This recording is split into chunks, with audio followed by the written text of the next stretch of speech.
وضو تو سب کو ہی کرنا آتا ہے, لیکن جو صحیح پراپر سنت طریقہ ہے نا اس سے لوگ وضو نہیں کرتے. نماز کا طریقہ تو بڑا لمبا ہے, اب وہ تو پوری کر کے دکھانا پڑے گا نا, تو وہ پھر کسی اور وقت انشاءاللہ. وضو میں جو ہے نا لوگ کیا کرتے ہیں, بہت زیادہ ہو گیا ہے, چھوٹے بچوں کا اور بڑوں کا لحاظ, یعنی تھوک اور ناک وغیرہ کپڑوں میں بدن پہ لگ جائے تو پاک ہوتے ہیں, نہ پاک ہوتے ہیں. اگر نماز پڑھنے بلی اگر پاؤں چاٹنا شروع کر دے تو پاک رہے گا, بلی کا جھوٹا پاک ہے. تو کیا ہوا, وضو کا جو طریقہ ہے نا لوگ کیا کرتے ہیں عجیب, نارملی تو سب صحیح کر رہے ہوتے ہیں لیکن جو صحیح سنت طریقہ اس کو فالو نہیں کرتے. طریقہ یہ کہ آپ نے ہاتھ دھونے کے بعد بائیں ہاتھ سے نلکا کھولا, سیدھے ہاتھ میں کیا لیا, پانی لے کے نلکے کو فوراً کیا کر دیا, چلو میں پانی لے کے. لوگ سمجھتے ہیں نلکا کھولنا تو سنت ہے, بند کرنا سنت. ارے بولو نا یار, نہیں ہے. تو کلی تو سیدھے ہاتھ سے کرنی ہے نا, تو الٹے ہاتھ سے آپ کیا کر دیں گے, نلکا بند. کیونکہ نبی صلی اللہ علیہ وسلم جب لوٹے سے پانی نکالتے تھے تو چلو میں پانی لے کے لوٹے کو سیدھا کر دیتے تھے. یہ نہیں کرتے تھے کہ لوٹے سے لوٹا اسی کیفیت میں اور پانی بہتا چلا جا رہا ہے. تو آپ نے نلکے کو لیفٹ ہاتھ سے کھولا اور چلو میں پانی لیا اور فوراً نلکے کو کیا کر دیا, بہت زور سے بھی بند نہ کریں, اس کا واشر خراب ہو جاتا ہے, بس آرام سے بند کر دیا.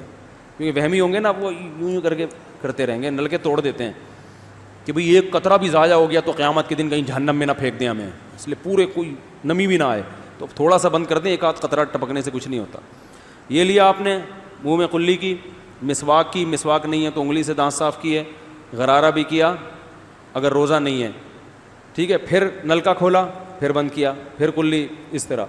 پھر نلکا کھول کے دائیں ہاتھ میں پانی لیا, ناک میں نرم حصے تک پانی پہنچا کے اچھی طرح ناک کو صاف. اور نلکا پہلے وہ ویسے ہی بند ہو چکا ہے, اب ناک کو اچھی طرح صاف کریں سامنے والے کا خیال کر کے.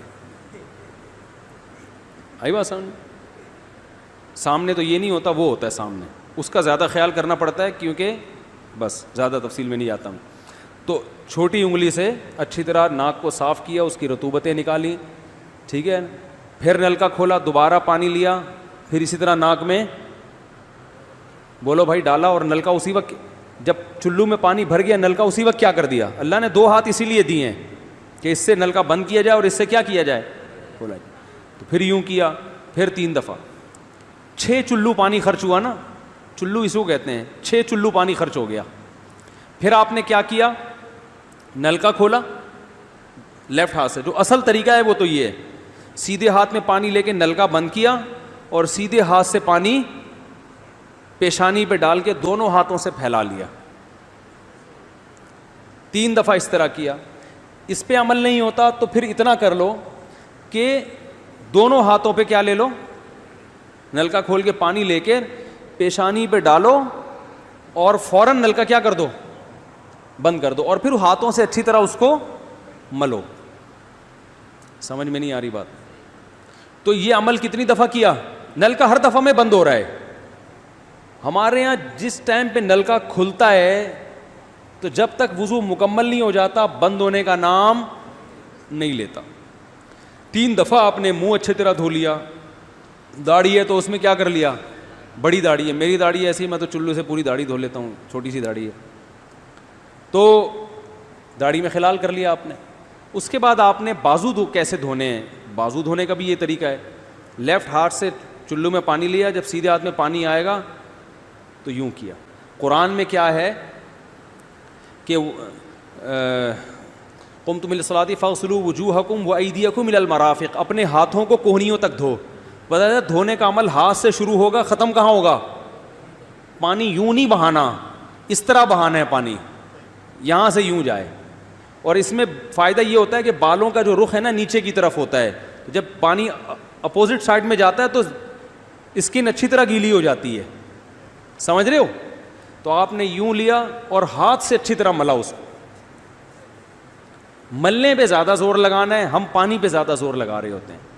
پھر یہ بھی ہو سکتا ہے کہ دونوں ہاتھوں سے لو, دونوں ہاتھوں سے نلکا کھول کے دونوں ہاتھوں سے پانی لے کے, کیونکہ اس میں زیادہ پانی آ جاتا ہے, تو پانی لے کے آپ نے لیفٹ ہاتھ کو بھی یوں کیا نا, تاکہ یہ پانی بھی ادھر ٹرانسفر ہو اور یوں چلا جائے. اس طرح سے آپ نے دوسری دفعہ دھو لیا اور نلکا کیا کر دیا, بند. پھر تیسری دفعہ بھی ایسا ہی کیا. یہ جو ہوتا ہے نا یوں یوں یوں یوں کر کے رگڑے لگا رہے ہیں نلکے کے نیچے ایسے. یہ نہیں ہوتا, یہ سنت طریقہ نہیں ہے. نبی جس برتن سے وضو کرتے تھے تو اس طرح چلو میں پانی لے کے اس طرح وضو کیا کرتے تھے, غسل اسی طرح ہو جاتا تھا. تو اب پھر لیفٹ میں بھی ایسے ہی ہے, لیفٹ میں پانی ڈالا اور سیدھے ہاتھ سے سہارا لے کے کیا کیا, دونوں ہاتھوں کا پانی ادھر آ جائے گا, ایک دفعہ دھل گیا, اچھی طرح مسئلے کونیوں تک پہنچ جاتا ہے, اور پریکٹس کے بعد تو بہت اچھا ہو جاتا ہے. اس کے بعد آپ نے کیا کیا, سر کے بالوں کا مسا. سر کے بالوں میں جو یہ ہے یہ طریقہ کچھ بھی نہیں ہے, کہیں بھی ثابت نہیں ہے.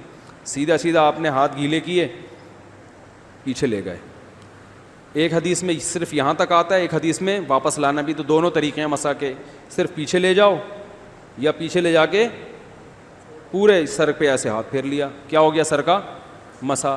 پھر انگلیوں کا, وہ کانوں کا, الاذنان من الراس, حدیث میں آتا ہے کان کس میں سے ہیں, سر میں سے. کیا مطلب, اس کے لیے نیا پانی لینے کی ضرورت نہیں ہے. کان کا مسا کیا اور کانوں کی لو کا مسا کیا. گردن کا مسا بہت اختلاف ہے اس میں. احناف کے ہاں سنت, احناف بھی نہیں کہتے, افضل ہے, بہتر ہے. سنت کے لیے جتنی مضبوط دلیل ہونی چاہیے وہ گردن کے مسا پہ نہیں ہے, اس لیے احناف کا بھی فتویٰ یہی ہے کہ بہتر ہے کر لو, سنت نہیں, زیادہ اس کو مستحب کہا جائے گا. تو گردن کا مسا کر لیں تو بھی ٹھیک ہے, نہیں کریں بولو بھائی ٹھیک ہے. لیکن یہ جو یہاں کا مسا نہیں ہوتا, بعض لوگ پوری گردن کو یوں کر کے لا رہے ہوتے ہیں, ایسا نہیں ہے. تو گردن کا مسا یہ جو یہاں سے کیا جاتا ہے, یہ پچھلے جانب سے ہمارے حضرت اس کے قائل نہیں تھے. وہ کہتے تھے مسا جہاں بھی شریعت میں ملتا ہے یہاں سے ملتا ہے. تو ان کی رائے یہی تھی کہ اگر گردن کا مسا کرنا ہے تو گدی, گردن نہیں گدی کا مسا, تو یہاں سے کر لے. لیکن یہ کوئی نہ سنت مؤکدہ ہے نہ کوئی زیادہ تاکید ہے اس کی, کوئی کرے ٹھیک ہے, نہیں کرے تو بھی ٹھیک ہے. تو اس کے بعد اس لیے کہ بہت سے لوگ اس کے قائل نہیں ہیں تو ان سے بحث نہ کریں, ٹھیک ہے نا. بہت سے لوگ نہیں کرتے گردن کا مسا, بہت سے علماء فقہا اس کے قائل نہیں ہیں. اس کے بعد آپ نے پاؤں دھونا ہے. تو پاؤں میں بھی یہ کہ قرآن نے کیا کہا کہ الی الکعبین, انگلیوں سے شروع ہوگا اور ٹخنوں تک پانی جائے گا. تو انگلیاں رکھیں نلکے کے نیچے اور لیفٹ ہاتھ سے اس کو اچھی طرح کیا کریں, دھوئیں, اور انگلیوں کا خلال بھی کریں. تو بہت چند سیکنڈ میں ہو جاتا ہے یہ کام. اور پھر نلکا بند کر دیں. پھر دوسرا پاؤں, سیدھے ہاتھ سے نلکا کھولا, سیدھا ہاتھ نلکے پہ رکھیں اور الٹے ہاتھ سے پاؤں دھوتے رہیں. جیسے ہی دھل جائے تو میرا خیال ہے ایک مگا پانی بمشکل استعمال ہوتا ہے, ایک مگا جو ہوتا ہے نا نہانے والا. لیکن آج اگر جو لوگ وضو کر رہے ہیں نا, ان کا پانی اگر آپ دیکھ لو تو بالٹیوں کی بالٹیاں خرچ کر رہے ہوتے ہیں, اور معذرت کے ساتھ کم بختوں کا وضو پھر بھی نہیں ہوتا. پھر بھی ان کو شک ہوتا ہے کہیں کوئی جگہ خشک نہ رہ گئی ہو. تو وہمی نہ بنے, اس طریقے سے وضو کریں, یہ سنت طریقہ ہے. اور قرآن میں بیان بھی یہی کیا کہ یہاں سے شروع کرو یہاں تک لے کے جاؤ. کافی ہو گیا میرا خیال ہے. اللہ تعالیٰ سمجھنے کی, عمل کرنے کی توفیق عطا فرمائے. وما علینا الا البلاغ. وضو جن چیزوں سے ٹوٹتا ہے, منصور صاحب انڈیا سے, وضو کتنی چیزوں سے ٹوٹتا ہے؟ او بھائی, یہ تو آپ نے پورا مطالعہ پاکستان کا پورا سوال پوچھ لیا ہے. وضو بہت ساری چیزوں سے ٹوٹتا ہے. پیشاب کے راستے سے پیشاب کا قطرہ نکل جائے, منی نکل جائے, مزی نکل جائے, کوئی بھی گندگی پیشاب کے راستے سے نکلے گی اس سے وضو ٹوٹے گا. قضائے حاجت کرنے سے وضو ٹوٹتا ہے. ہوا خارج ہو جائے اس سے وضو ٹوٹتا ہے.